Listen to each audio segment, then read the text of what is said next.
Hey everyone, welcome to another episode of Clockedin with me, your host, Jordan Edwards. I'm thrilled to have you tune in as we dive into the dynamic world of productivity, success, and stories of incredible individuals who've mastered the art of getting things done. Whether you're commuting, hitting the gym, or just relaxing at home, this podcast is the go-to source for inspiration and actionable tips to level up your productivity game. I'm on a mission to unravel the secrets of those who seem to effortlessly manage their time and achieve their goals.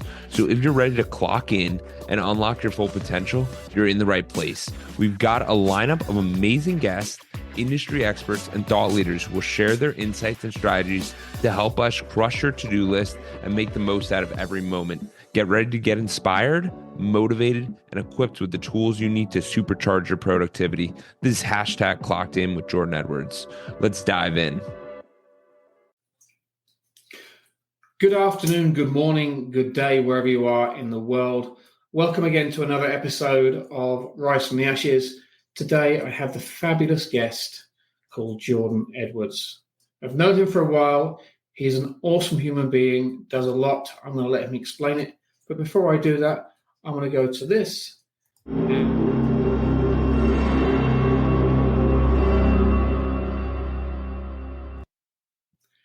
And we're back. Ladies and gentlemen, let me introduce this awesome human being, Jordan Edwards. He is a podcaster. He is a family man. And he does all sorts of coaching, masterminding stuff. Ladies and gentlemen, I'm going to let Jordan introduce himself for what he does and who he is. Jordan, please, the floor is yours.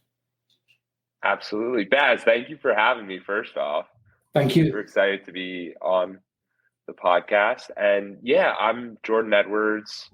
I do a few different things. I've run the #Clockedin podcast, which is a top 1.5% podcast in the world, interviewing people like the founder of Reebok, David Meltzer, Bradley, and everyone. Bass has been on there and everyone in between. And it's led me on quite a journey. It's this idea of getting a holistic perspective that we're really all looking for. And yeah, I do some coaching. I do group work. I do a bunch of different activities. I've traveled to 25 countries, ran 2 marathons. And yeah, it's just, I find life to be there's tons of opportunity here. And a lot of us only see it through one perspective. So my goal is to help people see many different ideas and what could work and what could make you happy. So you mentioned marathon there. What possessed you to run one marathon, let alone 2? It was 2019. It was the year coming into 2019, and I'm sitting there, and I set it was a New Year's. Everyone does these New Year's resolutions, and I'm like, what nonsense! like what do I need to fix? I don't need to fix anything. I need a New Year's goal. I need a New Year's direction. I need guidance. Like I need something to happen. So I set 3 goals for myself. One was to run a marathon, noting I've never ran more than 5 miles at that point in my life. One was to start a business. And the last one was to pass all 4 sections of the CPA, which is an accounting exam. The CPA I did not pass. And I share that because it's okay to fail. Like it's okay to fail. And that's part of the process. But the business, I started Edwards Consulting. You see me, I'm rocking the shirt, still doing that to this day. And the marathon ended up being a journey of, the funny thing is everyone thinks the marathon is it. It's never the marathon. It's the 4 a.m. wake-up calls when you're running 10 miles before work that day, or 15 miles or 20 miles, or you didn't go out Friday night with your friends because you got to wake up so early because you're in Florida. And I ended up running the Lake Tahoe Marathon, which is at 6,000 feet elevation. And it's just, I'm at zero. I literally live at 0 elevation. So it was a challenge. I'm running around with a mask. I look like a lunatic, but it was, I just knew to have an exciting life, the physical component had to be there. So I had to push myself physically in these different directions. I love that. I can relate to the elevation because I was living in LA and now I live up in the mountains at just under 5, just under 6, 5, something, I don't know. But I can relate to that. I mean, it took me a while to adjust to the elevation here. We went straight into the winter here from the end of October last year, so it was interesting. Now, a lot of our listeners are fascinated with stories of sort of overcoming adversity.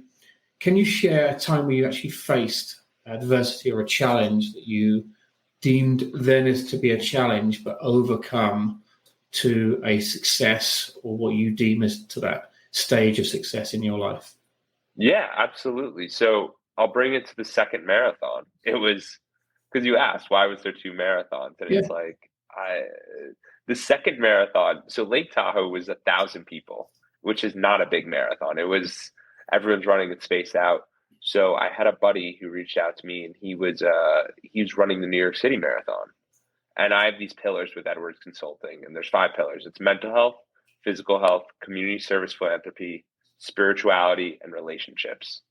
And the idea is if we can together in one activity, we can live a more exciting life.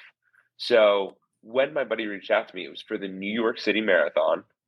It was raising money for Colorectal Cancer Alliance, CCA. You had to raise $4,000 for each participant, and there's 2 slots.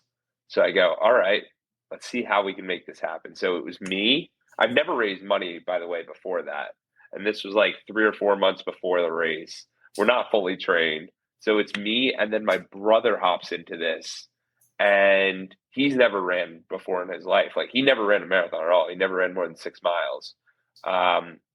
And it was us 2, and we had to raise all of this money while training, while living our regular lives, and it was challenging.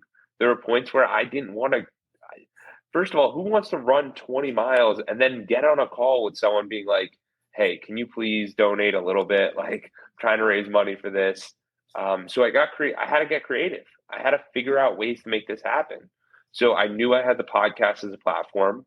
So I reached out to the Colon Cancer Alliance. I reached out to their president and said, hey, I'm running on your team.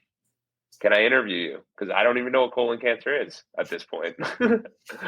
So you're trying to raise money for something that you don't know about because you want to do an activity that's really impactful with your family. And so I did the interview. It was incredible. And what it did was it gave me a way to give awareness, not in a beggy way. So I was able to put this on different platforms, send the audio around, and we were able to raise money. And we saw it happening. And it was an incredible process of like 200 here, 500 here, 1,000 here. And it was a very eye-opening experience for myself, because at that age, that was 2 years ago.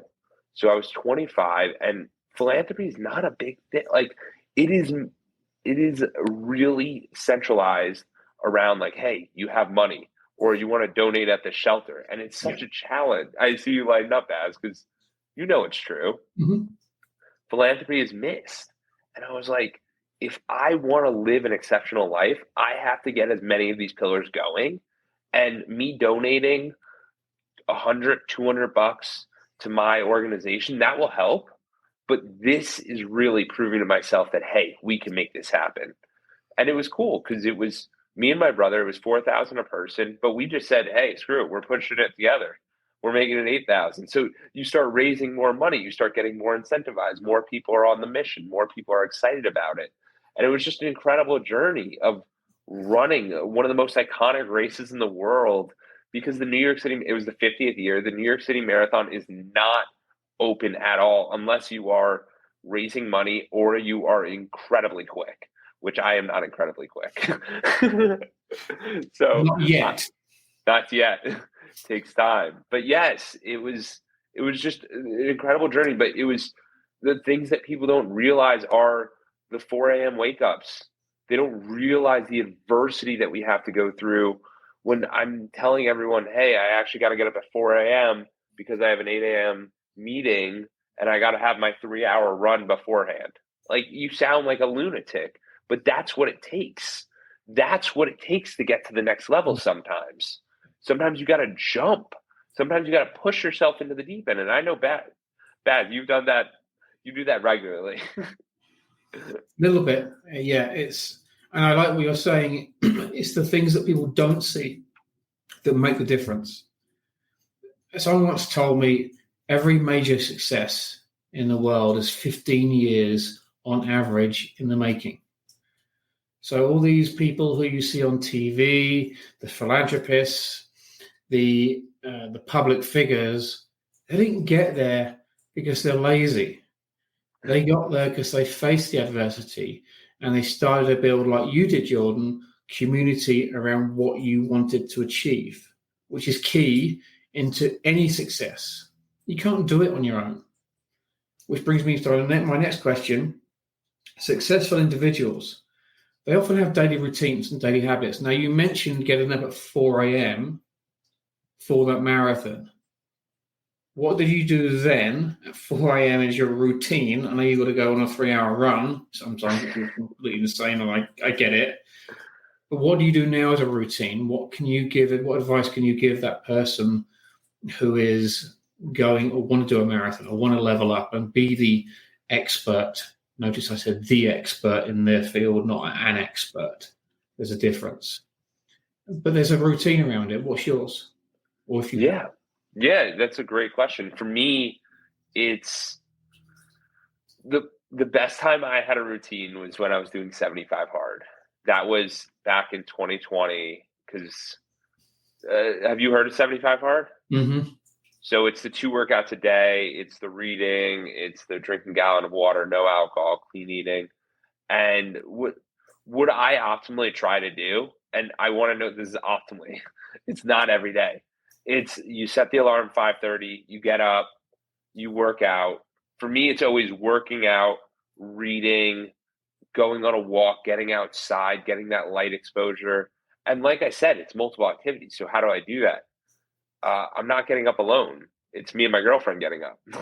It's me and my girlfriend going to the gym together. It's me and my girlfriend going on that walk afterwards together. It's us eating breakfast together. Because the thing is, I see a lot of relationships where it's like one of the person's super dedicated and one of the person's just like trying to make it happen. And I feel that alignment helps a lot.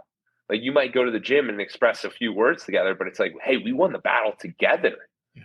And winning these mornings, I think, is so important because when you don't, it causes you to feel slow. You feel behind. You feel lethargic. And you're like, oh, shit, am I ready for the day? Am I ready for this? Because it can be intimidating. And it doesn't have to be this whole cold shower, do 100 different things. It's just whatever it is for you that gets you up. I think it's key to get outside. And it can even be a walk. Like this morning, I did a walk outside and I had breakfast with my girlfriend. But you have to make it something special. Yeah. No, I agree completely. What did you do when you started? How did you reinforce that? Reinforce the habits you started to build? So the way I did it is, and this is interesting because it's, for me, it can be very difficult to have a habit without an ending. Because I realized this with the marathon. You do the marathon, you're running, you're doing all this good stuff, you're waking up early, you're doing these things.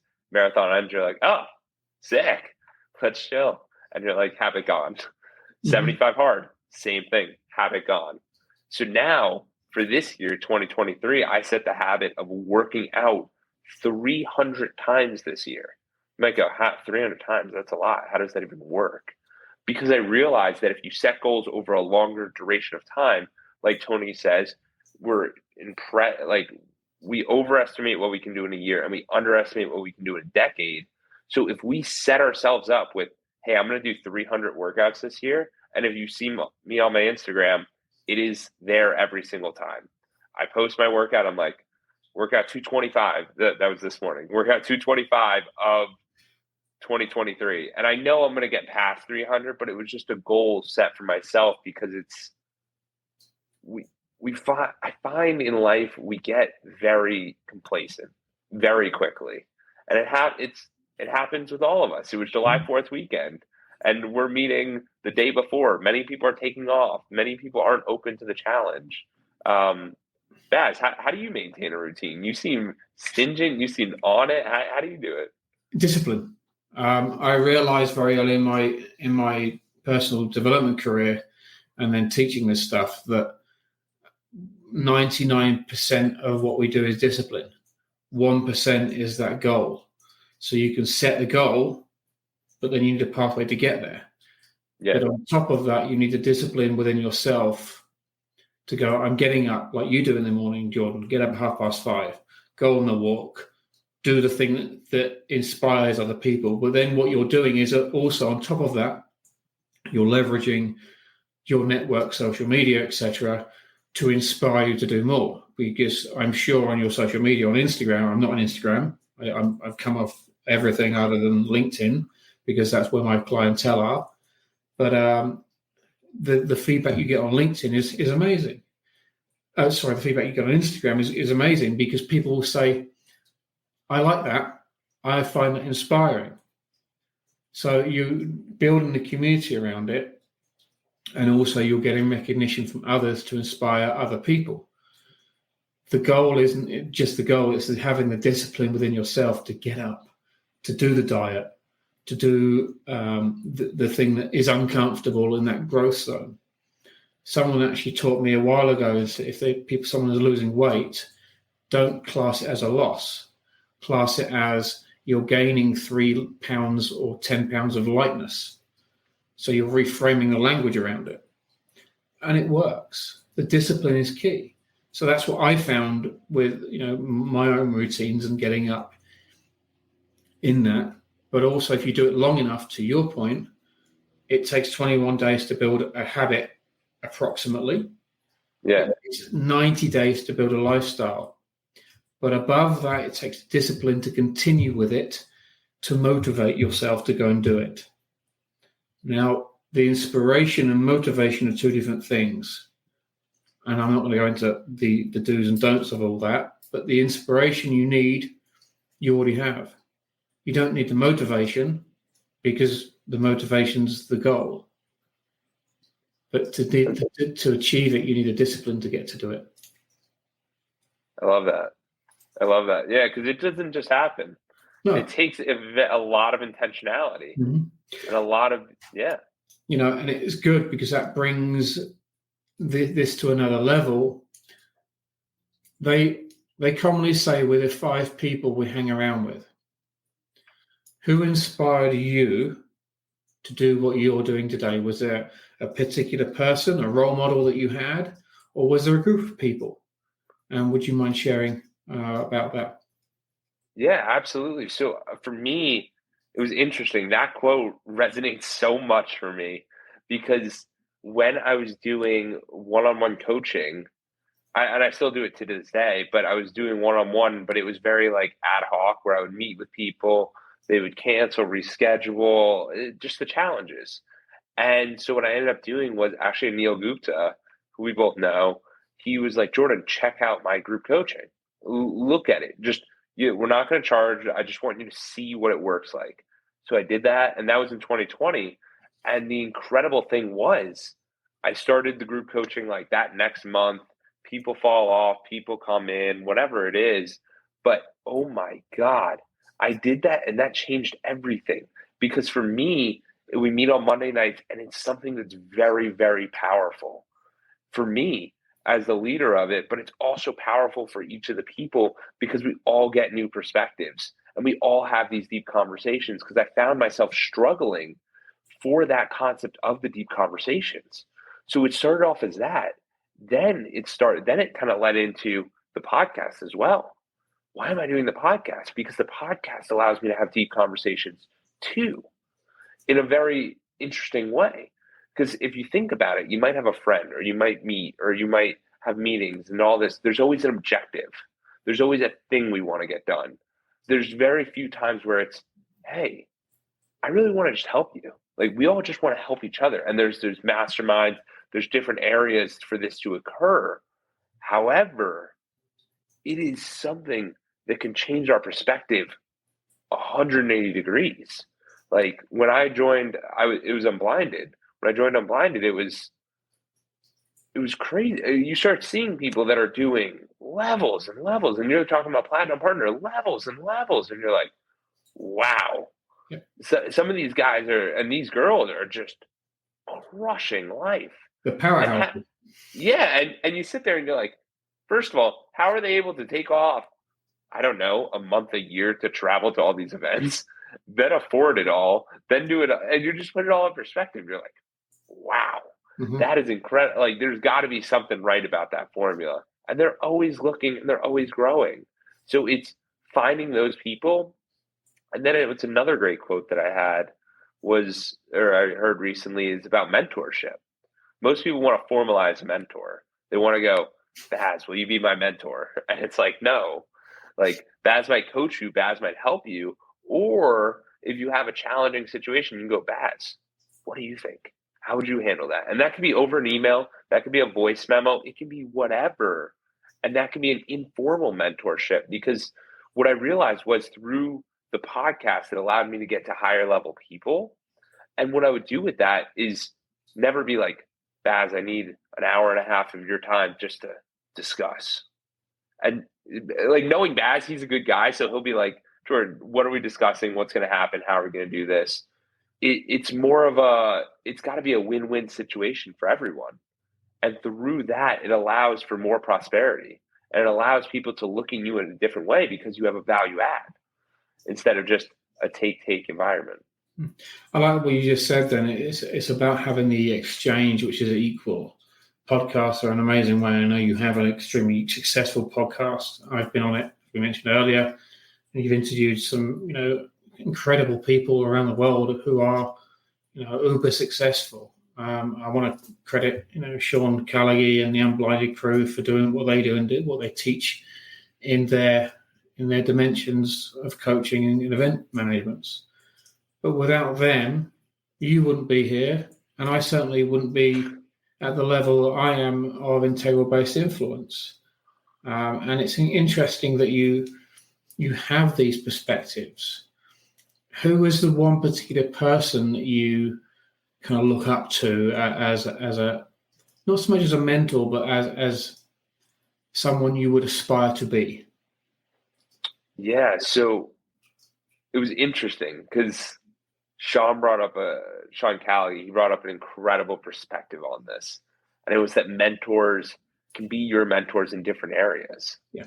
So they can be a mentor spiritually, they can be a mentor mentally, physically, whatever. Like, there are different areas for different people. But one of the guys I look up to and I do some work with is this guy, Howard, who's 77 years old.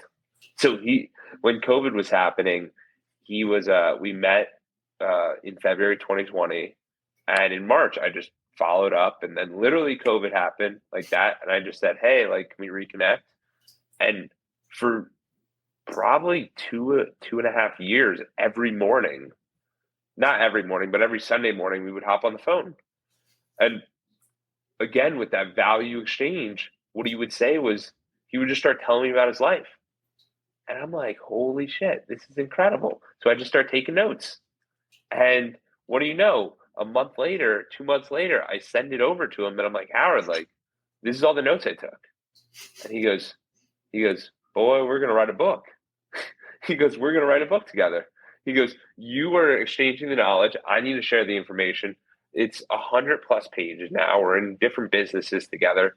But it was just that idea of him being at such a level and him understanding that, hey, he always recognized in me that it was, Jordan, you can do this, even when you can't. And sometimes you need that because it's not easy every single day, especially in the fields that we're in, where you just rejection. And you're like, good. Like, another one, I'm closer to it. Yes, let's go.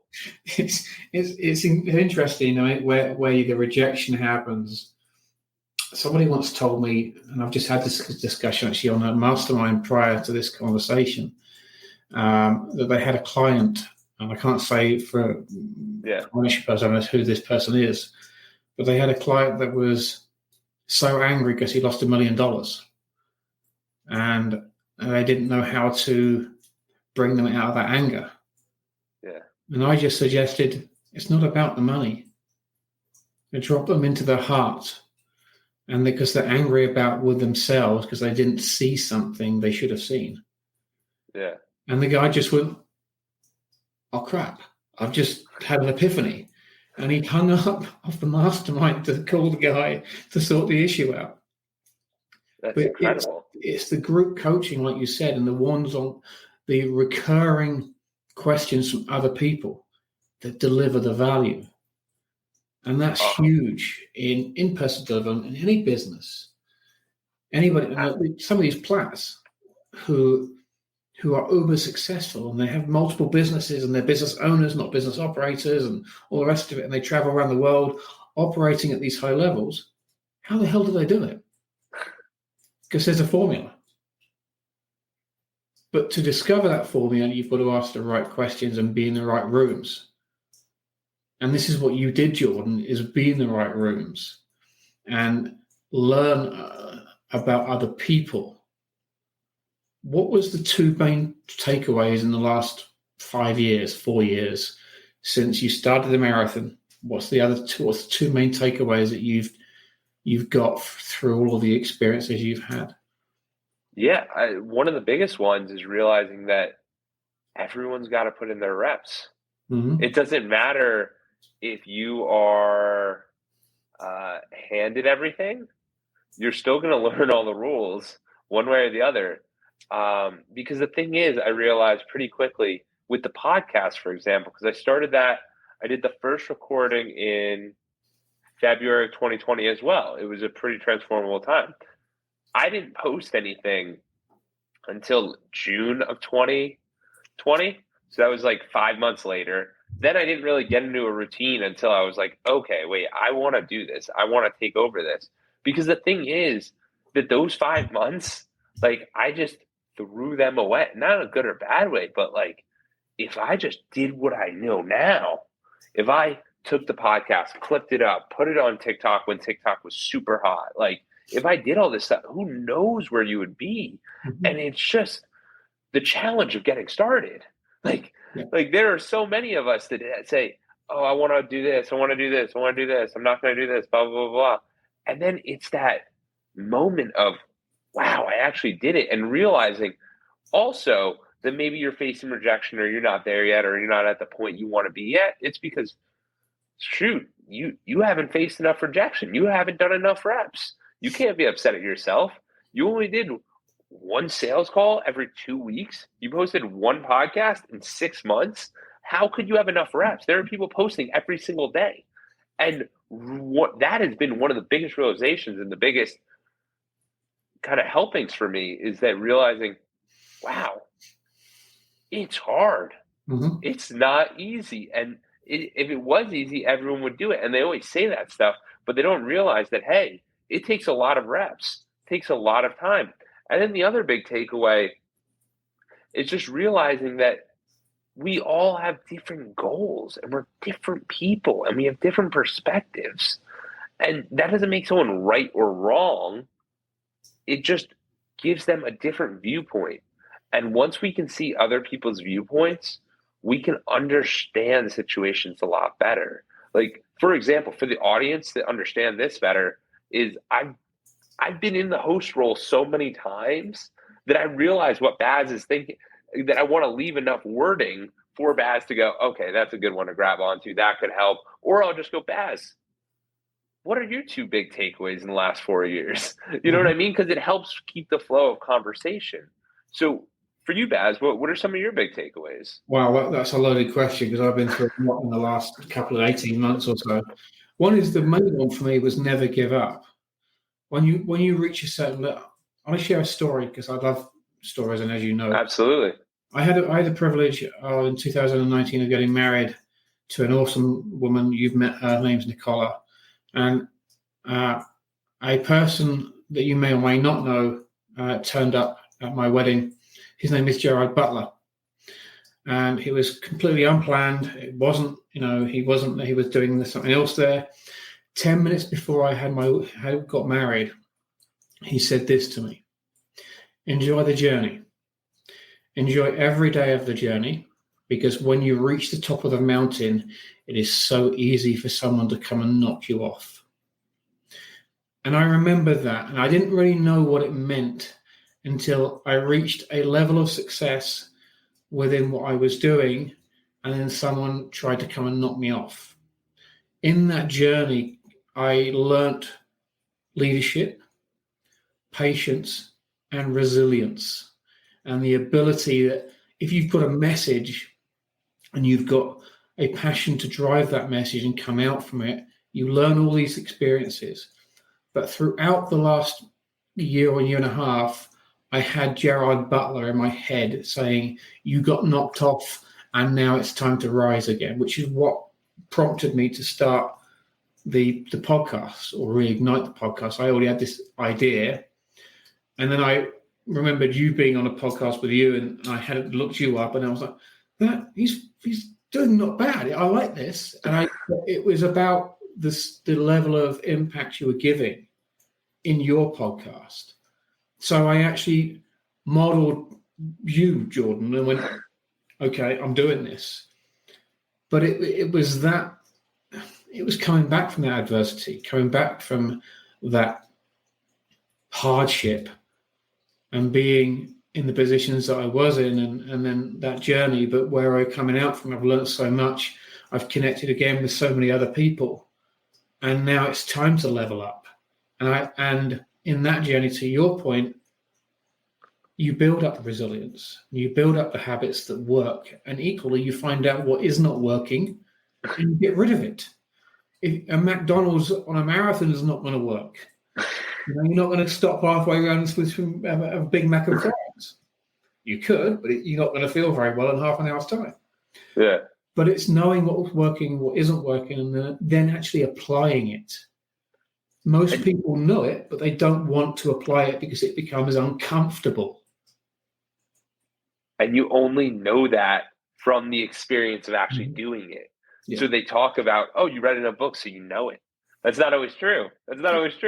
You could read books about podcasting, but actually doing them are very different. Yeah. And it's a different experience, and it's a different comfort level. And it's, how do you make this all happen? How does this work? What's the background? What's the this? What's the that? And it's just, it takes time. It takes reps. You can't be hard on yourself going, oh man, I didn't do that correctly. Or the amount of podcasts I've done where I was like, I forgot to hit the record button. Like, it happens. Stuff happens. Try again. By the way, it's a fantastic podcast, but I forgot to hit record. Can we do it in about 2 weeks, please? Exactly. And it's just, even the virtualness of these things and like the virality and like being able to clip them up. It's so incredible. But I sit there because this is a concept I've been thinking about recently is when I would sit there, I was always like, why wouldn't people buy the stock market when it's down? If they have all of their money in cash, it's because maybe they didn't have enough reps to purchase stocks. Because I sat there and I'm like, oh, this is really interesting. Mm-hmm. Like, why would no one do a podcast and clip themselves talking? Why would no one do this? It's because they never recorded themselves to start up in the starting place. It's they never had the input. They never had the direction. They never had the reps. And that's why everything's reps. Everything's understanding. But it's not even about when people say, I don't have the confidence. You can't get the confidence unless you start doing the thing you fear most. It's like people, you in a marathon. You said earlier, I've never run more than 6 miles. Why the hell would I even attempt a marathon? But you did it. And you can't complete it unless you start it. Go on. Yeah, and the thing that people don't realize about the marathon is that it's literally, it was Hale Higgins, I believe it was. That was the formula. That was the route I used. And what he says is literally run 1 mile, 1 mile, 3 miles. And it's a 13-week program. And it's like 2 miles, 2 miles, 4 miles, 2 miles, 2 miles, 5 miles. And it's just a 13-week and it just takes a long time. It takes a long time to get these miles up. But so you end up not even a long time though. In the scheme of life. Time, yeah. In the scheme of life, it's not. Yeah. And it's something that goes, wow. If I put my mind to, and this was the whole point of the marathon, that I was like, if I can put my mind to this, then I can put my mind to getting rejected 100 times a day. Like I can put my mind to facing my fears. I can put my mind to accomplishing these goals because it's not just about fitness. It's about your mental. And it's where do you sit? I went to do something a while ago in Miami, and for a good cause, I can't go into what it was. I was asked to go to Wells Fargo and pitch them something.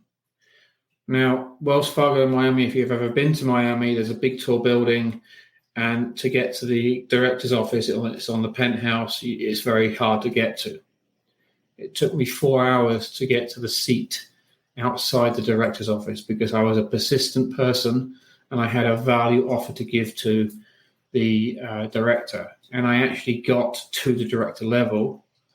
The only reason I didn't see the director is because he had a prior meeting, and the meeting was in another state, so he had to leave. But on the way out, I had 10 minutes with him while he was coming down the elevator, and he donated $7,500 to the cause that I was after in the elevator. Wow. Because I was persistent enough to go have that conversation with him. But I started off at the very bottom, speaking to the tellers.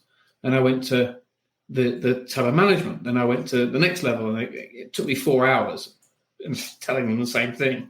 They were doing all these background checks, making I wasn't going to rob the place, etc., which is kind of cool. But to get to that level took 4 hours. But in the relationship between 4 hours and the rest of my life, it's literally 1 second. It's less than a second. But I can have that experience. And it's the persistentness of telling the same thing and with a cause behind it that has value. What are the main things that you can recommend for somebody you heard this said earlier, failure? How would you refocus failure in your life? Yeah, I love that. And that's an incredible story, by the way, because what you did was you took the perspective and you spanned it out over your entire lifespan. Meanwhile, most people go, yeah, I spent half the day doing this. And it worked out, which is cool, but like sometimes it doesn't. But regarding failure, the way I do it is I look back on myself when I was, like you said, 4 or 5 years ago. And I look back and I look at where I'm at and I go, like, what if it, like, it's just funny because it's, if you have a younger, like an earlier perspective of your life and you look at yourself and you go, would that be a failure? No, you would sit there and go, this is the best day ever because you had no relationships, you had no deal flow, you had nothing happening. And then you look up and you go, wow, that was an amazing day. And so many times we get caught in the day-to-day minutia and we can't look up, we can't get above ourselves and see from 30,000 feet in the air 5 years back and having that different perspective of, wow, that was incredible. But yes, do I have days when I'm like, oh my God, we just had 10 failures in a row? Let's go. Because that's the best thing. Because what we don't realize is that as an entrepreneur, as someone who's trying to make a change, as someone who's trying to make a difference in the world, you are not going to be accepted. You are going to be forced to be in uncomfortable situations each and every time. Like it is what it is because there's no, I've done this 100 times and I know what it's going to be like. It's everything is new, which causes you to grow, which is what you want. Yeah. So if you fail, at least you learned. So that's how I view it. I always view failure as learning and how can I improve? How can I fix this? How can I change this? Because if we ask ourselves the question of, like you were talking about before, the power of questions, if we ask ourselves, why am I such a failure? That's a terrible question. That is a horrible question. Yeah. If we ask ourselves the question of, what can I learn from this? We're getting a little more optimal. Or it's, wow, what did that person see that caused them to not understand what I was saying? Now you're in a whole nother realm. And it's just, you can start playing everywhere. But the thing is, also, another big thing that I've learned is don't take it personal. It's not your fault. Like I had a meeting earlier in the day get canceled. I emailed the guy. I said, thank you. Can we reschedule for another time? He goes, yeah, something came up. See, it's not even your fault. Like things happen. Things occur all the time. And people respect you exponentially more for how you react when that adversity happens. And I kind of like when people cancel because if they cancel, they're a little bit more indebted to you. They feel like, yeah, I see that, Baz. Yeah. This is what happened to me exactly yesterday. I had she's coming on my podcast. I've known her for a while. Her name is Natasha. She's an awesome human being, and I know how busy her world is. I know what she does. I won't give away who she is right now, because it's a surprise. But I know that she was looking forward to the podcast, etc. And she messaged me literally 20 minutes after the appointment ended, and she was like, "Oh my God, Baz, I'm so sorry. I didn't even see this on my calendar. I'm that busy." And I know she was in Dubai and doing other things and coming across some crazy stuff in her life. But it's that, and I was like, "Yeah, no worries." I knew where she was and how busy she is. I didn't take it personally. And to your point, which I love, don't take failure personally. It's not your fault that you don't know something. There's the old question, there's the old saying, you don't know what you don't know. But ask yourself this question: what if? And then follow it with something that is endearing to you. It's a very powerful question, what if?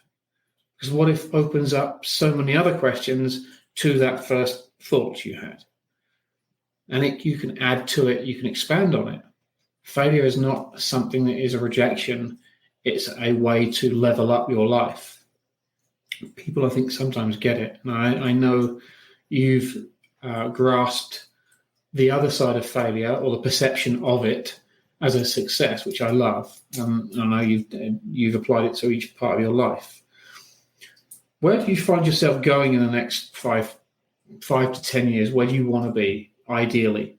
And how would you share that impact with other people?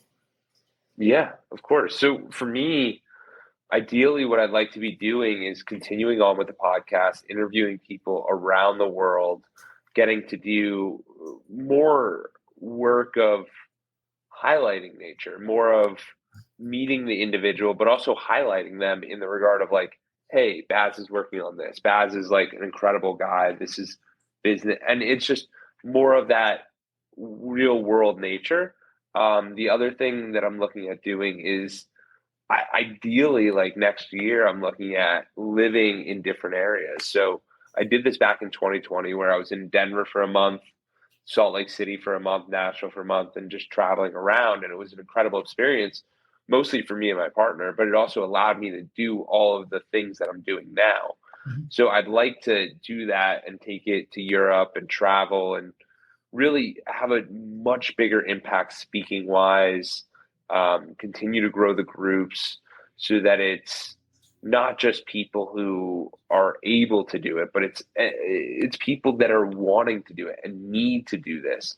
And I'd really love to see the impact grow to an area where it's just each day people are like, wow, like you've really changed my life. You've really done something different, because I find that there's so many careers and there's so many directions and there's so many things that are just so unfulfilling.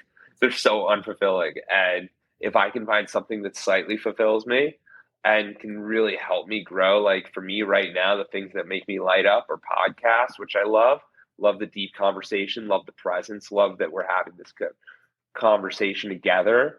And it's really my coaching group. Those are the two things that are like, yes, I love it. Each time I finish the coaching group, and my girlfriend, like, we have dinner right after, and she's always like, what's up? How was it? I'm like, I'm amazed. I'm great. Like, I'm having a great time because it's just cool. I just love that stuff. And I think looking for more of that and trying to find more experiences and more lifestyles that align with that kind of energy is really what I'm looking for over the next 5 years. And this is what I love about people like you, Jordan, because you like to give back and you like to experience, and you're really like the old cliche of a go-getter. But that is who you are as a person. You're not faking it until you make it, like a lot of people try to do. You've embodied who you want to be, and you're also leveling up in your life, which I think is a huge inspiration for others. I love. Can I hop in right here? Because that was incredible. Because the thing that most people don't realize is that when they talk on podcasts, they try to be the authority. However, as the host, you can always defer to the guest as the authority, in which case I post all the content highlighting the guest, because I might not be the authority in whatever the guest is talking about. Like, I've had someone talk about mushrooms. I had someone talk about the founding of Reebok. Like, I'm not the expert in that.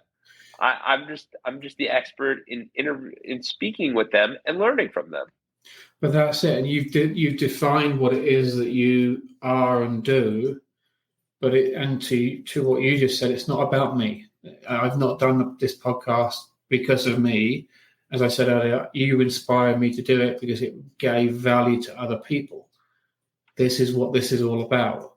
And a lot of us, including me, in my younger days, forgot the value of giving equally as receiving. People are in this mindset of take, but they forget to give back.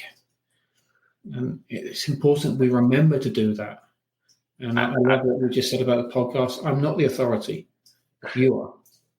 Absolutely. And even this morning, for the audience, just have them have any action steps is, I legitimately went on a walk this morning and I took out my phone and I had to explain a situation to someone. So I just sent them a voice memo. And I'm like, wow, that saved me a 25-minute phone call. That was easy. Then what I realized is I sent out 5 more to different people, but not about anything going on, just saying, hey, I'm really grateful for you. I'm glad you're in my life and I appreciate you. Yeah. And I sent one to my girlfriend and she was like, I can't stop thinking about it. Because the thing is that's so good about this little thing, takes 35 seconds. It is a surprise. People aren't ready for it and they don't get spoken to in a manner like that because they never get told how good they are of a person. Like, Baz, you're an incredible person. I appreciate you for having me on, and it's gratitude, and it's incredible being here. And we don't say that enough to people. So I challenge the audience, go out there, write down to 3 people, and just let us know what the results were, because it's a simple task. It could be, you don't have to make the phone call. You don't have to talk to them.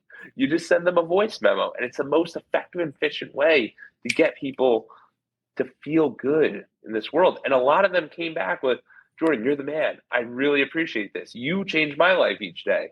And I didn't ask for that, but that's what comes back. Mm-hmm. I love that. Jordan, I want to wrap it up here. You've been an awesome human being. If you want to get hold of Jordan and appear on his podcast, there will be descriptions below. Please take advantage of this. And again, thank you very much, Jordan. You're an awesome human being. Absolutely. This has been amazing. Thank you, Baz. Thank you very much. Ladies and gents, till next week. Have an awesome time. Be safe, be well, but most importantly, be blessed. Take care. Thank you for reaching the end of the podcast. For that, we'll give you a complimentary coaching session in the link below with Edwards Consulting. Hope to see you there and have a great day and keep clocking in.